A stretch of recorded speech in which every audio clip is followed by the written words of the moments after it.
Hier slacht het het van het Friese volk. Van de 160ste keer. Welkom, alle jaren. Traditioneel begint de PC-dag met de taspraak van de voorzitter. Hij zet de winnaars van Vlinier in het Sintje en actie van 50 jaar.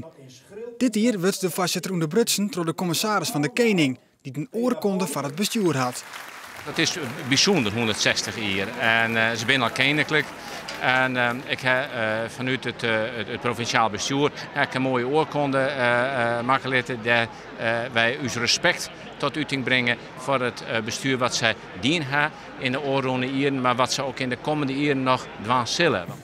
Het PC-bestuur stiet zelfs echt stil bij haar 160-jarig jubileum. In de stad hing je daarom verskate historische keertsfoto's dat ook de koets maar de winnaars van Vlinier deelgeeft. We hebben wat oors nou? Ja, daar maak je een mooie dag van. Ja. Ik vind het altijd prachtig. Ja, schitterend geniet ik van, echt.